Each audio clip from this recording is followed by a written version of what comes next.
back. Turn it over to Coach for an opening statement, and then we'll go into questions. Hope everybody's doing great.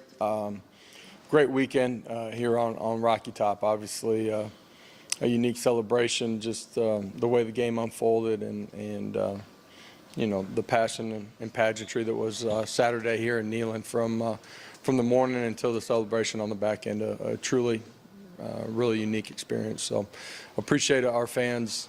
They were awesome all night long, and this morning for our players, we pushed forward. For our staff, we did it yesterday when we got back in the building. Had a really good morning with the guys. Obviously, you know, from the outside looking in, everybody's excited about the win. From the inside, looking forward, we got a lot of things that we have an opportunity to get a whole lot better at, and the challenge for us is to become our best. We're in the early stages of that. The urgency and preparation and focus has to remain consistent, and you know, that was the message to the players. Looking forward to getting it going here this week. You know, this weekend will be a unique one as well. It's homecoming. We'll have a lot of former students, former players that will be back for this one. Look forward to celebrating homecoming with them. It's unique too that this is a celebration of Title IX, and obviously Pat Summitt and her legacy in sports and her legacy here at UT is really special, and we'll have a chance to celebrate that too. So looking forward to that this weekend. I'll open it up. We'll start with West and Vince. Josh, to the extent that you can see kind of these things on Monday morning, do you feel like the guys did come in with the right mindset? Did they feel Today? like it? Yeah. Yeah, they got a good dose of reality from their position coaches and from me too, and but the look in their eye too said that they wanted to improve, and you know, the short time that we spent on the grass was really good, and I'm looking forward to this week unfolding the right way. The reason that we've been able to play and find a way to win each week is their preparation has been good. Not perfect, but been really good. And that urgency, that focus as we get our game plan, get on the practice field here in the early part of the week is going to be critical. And I say it every week, it's about us. It's about, you know, our preparation, but the challenge is about us becoming our best too. And they all understand there's a lot of things that we got to get better at. Josh, I know you often want to deflect attention, credit, all that kind of stuff to the team and the program. Yeah, I'm not just deflecting it. Those things happen because of the players and because of the coaches. Right. So what was the later on that night for you? I'm sure it included some recruiting. What was that like for you? There was a lot of recruiting. Long celebration in the locker room, as there should be after a win like that. And just the way it unfolded, and that game anyways. That's a celebration that we want to have more of. You know, opportunity on the back end of that to do a bunch of recruiting. There was a great amount of guys that were here, and that's important for the future of our program. You know, I got post-game things that I got to do too. So once I got out of here and got home, you know, probably close to midnight, got a chance to spend a bunch of time with my family, had a bunch of friends in for the game too, and you know, eventually get to bed at some point in the early morning. Okay, so you answered my question. That's what I wanted you to kind of expand on. Take us through the final series when you guys get the ball back, 15 seconds to go, your game plan, the repetitions you've had in that situation, things like that. Yeah. You know, you practice those things in training camp, how you want to function and operate in a lot of different scenarios. It's impossible to give those guys those scenarios every single week. Love the fact that our kids understood what we were trying to accomplish, you know, from wideouts to quarterback to, you know, protection up front, able to go execute in those situations. The fact that we still had timeouts left was critical. You know, our guys understanding, you know, the concepts that we're running, but being able to handle, you know, the pressure of that situation, go out and execute, speaks to it. You know, we try to replicate some of those scenarios throughout the course of the week, but you're really kind of cycling through those things, and it was a big-time performance by those guys at the end of the football game. So when they missed the field goal, and you've got 15 seconds left, you immediately looked at your play sheet. You didn't really have much of an emotional response. Is that, in those moments, do you feel like it's more just about stay on course? Well, I mean, you immediately transition, right? They make the field goal, you're flipping to a different scenario, and you got to go play that out and execute it. And they miss it. Where are we at? Time allotted, timeouts left. You know, how do we go get 2 chunks and get ourselves into field goal range? So absolutely, you flip the script, and your players have to do that as well. Well, the players have complimented you a lot on your even-keeled nature, not just within games, but also week to week. I'm curious to know if that's like a natural part of your personality, or is it a learned behavior from your dad or coaches? My dad was a lot more emotional than I am on the sidelines. Might be because he's a defensive guy by nature too.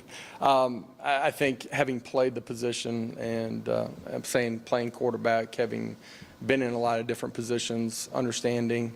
I think, you know, from being a kid to being a player, that your players are going to feel off of you way more than they listen to you. They feed off of your body language and your energy that you give off. So, you know, I try to be consistent and calm in those situations, hopefully keeping them calm in the storm too. Rob did, Coach, your team did a lot of things well on Saturday, and I'm sure you're probably not as familiar with some of the history as we are, but that's the first time in a long time that Tennessee has been more physical than Alabama up front, averaged almost a full yard more per carry running the game. Did you anticipate that going in, and what can you say about your guys in the trenches on both sides? In comparison to them, didn't really look at it that way. Knew the physicality was something that we were going to have to win. The line of scrimmage was going to be important on both sides of the line of scrimmage for us. Defensively, you know, our front 7 safeties in their fits, defeat blocks, get off and make plays was going to be critical. Not to let their running game get started when their backs got out in space. That's an issue. And then for us on the offensive line, we knew that the run game, you guys heard me say it I think earlier in the week, that there's a huge difference in 2s against those guys because of how 3rd down gets played out versus 4, 5, 6s. And the tempo, the mentality, the attitude, the way we showed it to the team today, just the way we finished our runs, the pile moving forward was a huge difference in that game. And proud of the effort and strain that everybody had on both sides of the line of scrimmage. Josh, do you have an update on Jalen McCullough? And then with his lack of availability Saturday, was that a coach's decision or an administrative decision? Yeah, he's not suspended. He's been around, just wasn't available for Saturday. Process still going on with him, and we'll see how that continues to play out here. Look forward to having him available soon.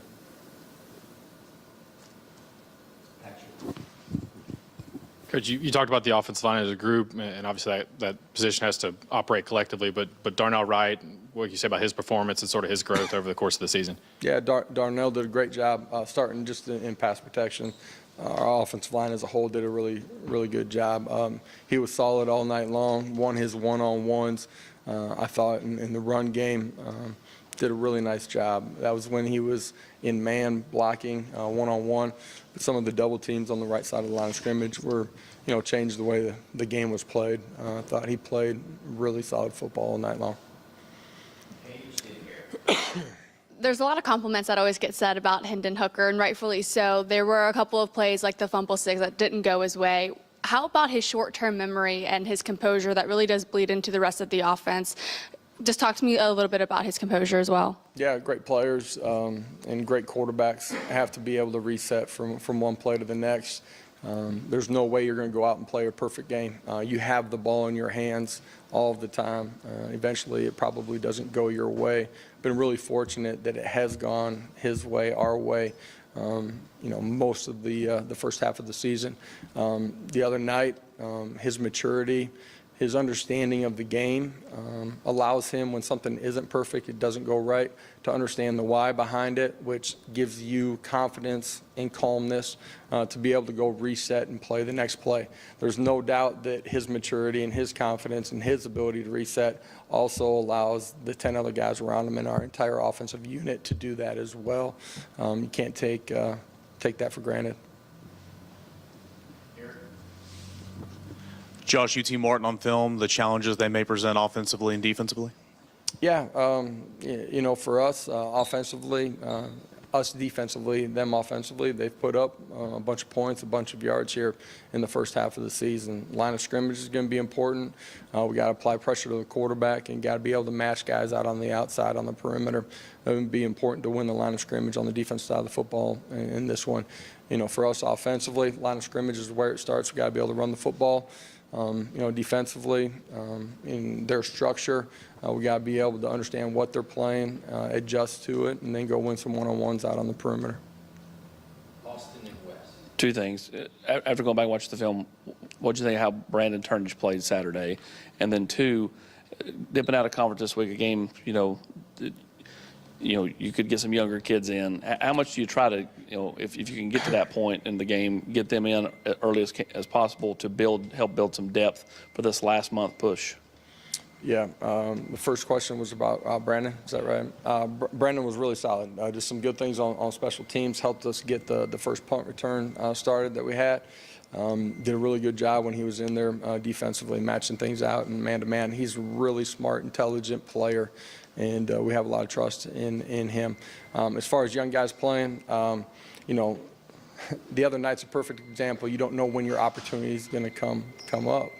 And, Will Wright's out there at the end of the football game playing his butt off. So for all of our guys, continuing to prepare, being ready for your opportunity whenever that comes. This weekend, we're going to have to play a bunch of guys. So look forward to seeing all of our guys go out and compete. Josh, I guess there's no way to give a percentage on something like this, but when you went back and watched the film of Bama's offense versus y'all's defense, how much of that stuff was just really good players making plays, and how much of it was stuff that you can watch and say, could have cleaned some stuff up there? There's things that we can absolutely clean up, and that's from coverage to matching things out to understanding scramble drill. Your end zone coverage, you better match things out. It's containing the quarterback. It's making plays on the quarterback.